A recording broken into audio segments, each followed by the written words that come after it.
Hi everybody, I wanted to come on to talk to you about how to process our emotions and in particular how to release a negative emotion. I've talked a lot about this in the comment section and I wanted to make it an IG video because it is going to take a lot longer than 60 seconds, so I'm going to use IGTV. So the first thing I want to talk to you about is that it is important for us to process all of our emotions. So whether it's a negative emotion, we want to release that emotion, which I will show you how to do. If it's a positive emotion, we want to sustain it and learn from that emotion so that we can sustain and build our mind, our body, and spirits into putting together more positive emotions for us. So before I get into how do you release the negative emotion, how do you sustain the positive emotion, I want to talk to you about the 3 ways that you can handle an emotion. The first way is to express the emotion. The second way is to avoid it. The third way is to deny it. So I'm going to talk about the last 2 first, avoidance and denial, and then I'll talk about expression last because I'm going to show you how to do that technique. So the second way that we can process our emotions is to avoid them. When we avoid our emotions, we numb them by using an external stimuli. So for an example, I had a bad day at work. I choose to come home, get a carton of ice cream, and sit in front of the TV and watch Netflix until it's time for me to go to bed. That's an example of using an external stimuli, the TV and the ice cream, to numb my emotions, right? I'm not gonna feel it. I'm using external stimuli to numb the emotions and thus I'm avoiding it. I don't wanna deal with it. The third way is to deny your emotion. Denial of emotion can happen via 2 different buckets. It can happen through suppression or repression. So suppression is the process of consciously pushing down an emotion. So say for example, I'm at work, the last meeting of the day at work doesn't go the way it's planned. I leave the meeting feeling frustrated. I get home, my partner says, honey, what's wrong? You seem like you're upset. And I say to my partner, no, I'm fine. I don't want to talk about it. So that's me intentionally deciding not to talk about emotion. I'm fine. I'm denying the emotion. I'm pushing it down, but I'm not using any external stimuli. I'm just doing it all on my own. Now, later on, I might avoid it by sitting on the couch and eating ice cream and watching Netflix, but I intentionally said nothing is wrong with me. I pushed it down. I suppressed it. That second part is called repression. Now, repression is very dangerous because repression brings other people into your problem. But also when you repress an emotion, it has dire consequences. So what happens is suppression, you're conscious of it. Repression is that you are unconscious of the emotion. So you don't even allow yourself to have the language to say what it is you're feeling. Let me give you an example. Have you ever gone to hang out with a friend, a loved one, a partner, and you arrive, you're having a great day. I mean, you've just been on cloud 9 the entire day. And you get there and the person says, is something wrong with you? Your energy's off. It seems like something's wrong with you. And you're like, no, I'm actually fine. I had a really great day. I've been on cloud 9. But the person keeps insisting that something is wrong with you. But you know in your heart of hearts that nothing is wrong with you because you had a great day.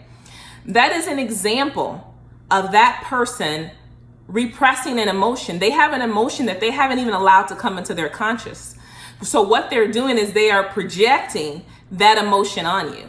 They're pushing that emotion on you. There's something wrong with them, but because they won't allow the emotion, they won't feel the emotion and let the emotion come to their consciousness, they then push the emotion on somebody else. The reality is our emotions are gonna come out whether we want them to or not. So even when you suppress or you repress an emotion, it's still gonna come out. And sometimes it's gonna come out on somebody else, and we don't want to have it come out on somebody else. Because when you get to the point where you're projecting your emotions on somebody else, you've now created conflict in a relationship.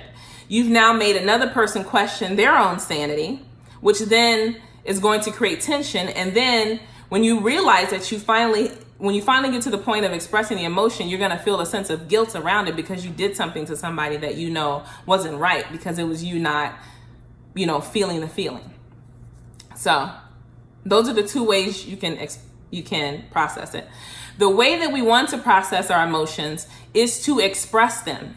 That's number 1. Expression, avoidance, Denial, which is either suppression or repression. We want to express our emotions. Let me tell you what expression isn't so I can tell you what it is. Expression is not venting to a friend about how you feel on something that has negatively impacted you. That's venting. The reason why venting isn't an expression of your emotion because the intentionality behind it. When you vent to somebody, oftentimes your intention is not to really get to the heart of the matter. You're just talking about the emotion. You're talking about the symptoms of the emotion. You're talking about the situation, but you haven't really gotten underneath it. That's the process of venting. The process that we want to do if you have a negative emotion is we want to release that negative emotion. That's how we want to express it. We want to release it. And the way we do that is that we always want to feel our emotions. I'll say this again. We always want to feel our emotions. However, the negative ones we want to release, the positive ones we want to sustain. Say you're in a situation and you're finding yourself feeling anger, right? You feel it in your body. And a lot of times we can feel this because we feel tension in our neck and our shoulders and our back. That lets us know we're experiencing that tension in those parts of the body is the body's reaction to having a fear-based or a doubt-based thinking, which is i.e. an emotion that's rooted in negativity, right? So what you want to do is to ask yourself what it is you're feeling. Then you want to ask yourself why you're feeling it. And then you want to slowly release what it is you're feeling to get to the point of acceptance. So let me use myself as an example. So I found myself getting angry. I was actually angry because a person near to me lied to me. And I was really angry at the fact that they had lied to me because I didn't understand why they lied. There was no need to lie about something so small and something so petty. So I asked myself, Anise, what are you feeling? I'm feeling angry. Why are you feeling angry, Anise? I'm feeling angry because Janet lied to me. There was no reason why Janet needed to lie to me about this situation. Okay, so why else are you feeling anger about this? Well, one, I'm angry because that she lied to me. There was no need for her to lie to me. Number two, I'm feeling angry because I feel like it violated our trust. I'm just really, I can't believe that she relied on me and put our relationship in that kind of, predicament. So the second thing is the violation of the trust, right? And the third thing that I was angry about is because I haven't had a chance to have the conversation with Janet. So it's just like I have not been able to really talk to her to get her opinion, not her opinion, but to get her feedback on like what actually happened. And so I'm challenged by that because the opportunity hasn't presented itself. So then I start to go through and release that. I say, well, Anise, can you let go of the fact that Janet lied to you? Well, yeah, I have to. Well, can I? Yeah, I have to. Like, she already lied. That's happened. Okay, 2. Can you let go that the trust in your relationship has shifted? Yeah, I kind of have to because, like, it's done. Like, the trust is, we're going to have to do something because the trust is gone. Okay, the third thing, Anise, can you let go of whatever feelings you may have because you haven't had a chance to have the meeting? Well, yeah, I guess so, because the truth is, like, I haven't called her yet to have the conversation. Like, we haven't had the conversation yet, so I'm holding on to, I'm frustrated, but, like, we haven't had the conversation yet, so I don't really know where she's at, and so I have to let that go because we haven't had it. Okay, so I released it. Every time you keep asking yourself, and I would keep asking myself, can you let go of the image that you had of Janet? I would keep asking myself until I got to the point where, I could say, yes, I can let it go, and I feel the sense of release, right? The last thing you would then ask yourself, and that I'm asking me, is like, Anise, can you let go of the image that you had in your mind about your relationship with Janet and how you all would engage with one another? And I'm like, yeah. And the reason I can say yeah is because I've released all those small ways, right? Because I had all these images in my mind about how it should be. And so, yeah, I have to let it go because it's not the reality. When you get to that last point of asking yourself, can you let go of whatever that image is or whatever that picture was? That is the process of getting to acceptance, because you are accepting reality for the way it is. It is also the process of releasing the attachments that you had to the images in your mind. The reason why it's a struggle for us to release a negative emotion is because we have formed an attachment in our mind to the way things should be and the way that they should go. And so when they don't go that way, we hold on to that attachment because we're fearful and we're living in doubt because it didn't go the way we wanted it to go. And so at the heart of why we hold negative emotions, it always goes back to fear and doubt, as I said before. I've talked about in my other videos. It's all based in the fear and doubt lane, which is why we can't let go of the negative emotion. You will find as you keep asking yourself, can I let go? Can I let go? You will feel lighter.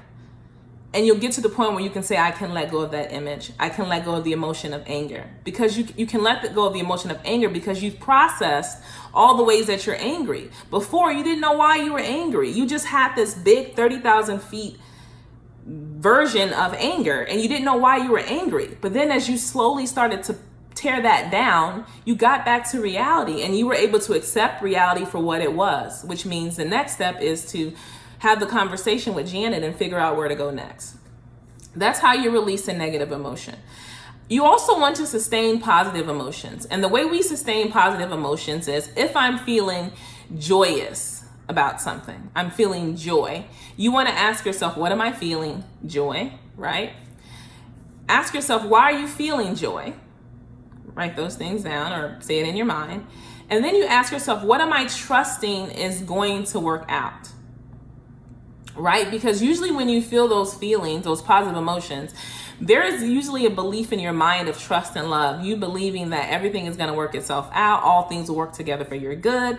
You don't have any fear-based thinking. So I'll use myself for an example. I was feeling like a sense of joy of being able to take my dad to the doctor because now we live in the same city. So I'm like, what am I feeling? I'm like, I'm feeling joy. Like, why are you feeling joy? I'm feeling joy because I live in the same city as my parents. I'm feeling joy because I can spend time with them other than me flying in and out of the city. I'm spending time because now I can really understand what's going on with their health. And we have all these little moments of just being in the car together, not being rushed and spending time together. So then I would ask myself, what am I trusting? What am I feeling loved about? I'm trusting in this moment. I'm trusting that my decision to move back to Chicago is a great decision to move back.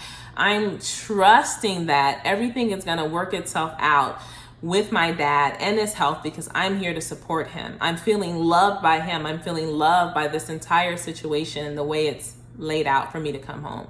So basically, over time, when you basically inventory the sustaining the positive emotions and releasing the negative ones, you will begin to build into your mind, body, and spirit memory the way that you felt and the way that you thought when you had those positive emotions, because they were always connected to you trusting something, which is going to draw you towards being in the trusting and loving mindset more often than the fear-based one, because you're going to know how you felt with that fear and how it had a clench on you. And no one likes to feel that. So over time, you will get better at walking more in trust and love versus fear and doubt. This was a long video. I hope it helped you to think about, how do I release my negative emotions? How do I sustain the positive ones? And then how do I, first and foremost, process my emotions? Let them pass through me without any guilt or shame. I pray that this helps the person watching it.